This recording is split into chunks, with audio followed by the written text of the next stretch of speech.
is you have a sheet with a bunch of numbers on it. Two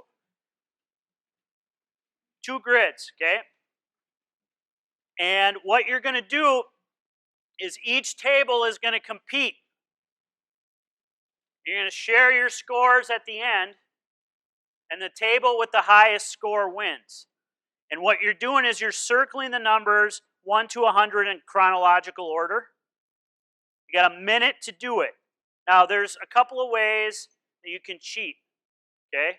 So you can't do these things, and people have done that as this coaching clinic. So, one, you can't circle the whole grid and say you did it, okay? And you can't circle all the numbers without doing them in order. If you get them all done, I know you've cheated, okay? High score with this all time and doing this exercise is 77. Probably no one here will get that. Highest score with the Wild Prospects Camp was 37. Okay? Everybody ready? Everybody understand what you're doing? Whichever one you think you're going to do the best on. Okay? Get ready. Get set. Go.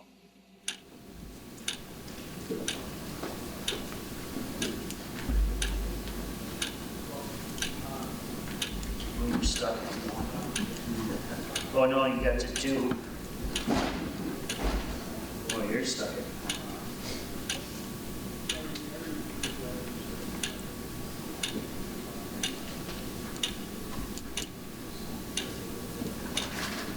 30 seconds.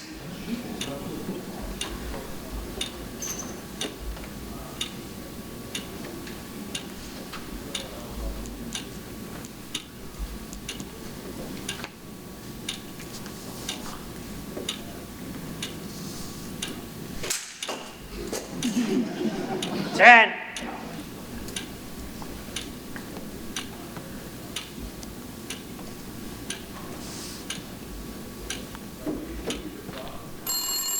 Time's up. Okay. Stand up if you got over 30. Over 25. 24. You got 24? Anybody get, stay standing up. Anybody get 23? 22. Anything above 19? Stand up. Okay. You guys are the naturals of the group. And the next, don't sit down. Okay? When I coach you, I'm expecting you to double your performance every time out so I look good as a coach. You're going to make me look good, okay? So pressure's on the next time we do this. If you don't double your score, I'm going to be pissed. Okay? Go ahead, sit down. Anybody between 12 and 19, stand up. Okay? You're the mediocre middle. Okay? And how I feel about you and whether I put you on the ice depends upon how I feel about you on a given day or how well I think you're going to perform. So I sometimes have faith in you and sometimes don't. But sometimes you're going to make me look bad. And I'm a little bit worried about that. We'll see what happens. You're on the bubble. You're the mediocre middle. Okay, anybody who got below 12?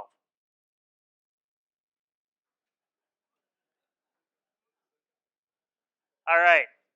You're the bust of the group. You suck. Okay? You make me look bad and I don't like you and I'm going to yell at you and swear at you and call you names because you suck. You don't deserve my respect. Now, go ahead, sit down. Why am I doing this? Because this is often the way that it plays out. And the other thing is, this is often the language that our kids have for performance and where they stand. And a lot of times as coaches, we forget that. I'm going to tell you a story about something that happened with my wife's family. We went up and visited some of their family, and they had an 18-year-old daughter.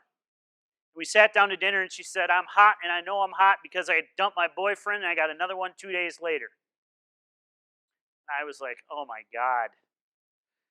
So she brings the boyfriend over. Boyfriend comes over. He comes in, takes off his shoes. He says, hi, it was nice meeting you all. He gets our names right and everything. They go in the kitchen for an hour. They come back out, puts his shoes back on. He says, "It's nice meeting you all." They go out to the porch, say their goodbye. She comes back a couple minutes later and she says, "So what did you think of my boyfriend?" My wife says, "Well, but all I can say about him is he's got nice manners." What? Well, why can't you just say he's hot? And my wife said, "Well, I'm not going to say that." And I said, "I'm not going to say that." But our kid, that's the language. For trust, respect, and love for her is, why can't you just say my boyfriend's hot? And a lot of times that's what we forget about kids, is that that's the way they think. We don't realize or we forget that that's the way they think about things.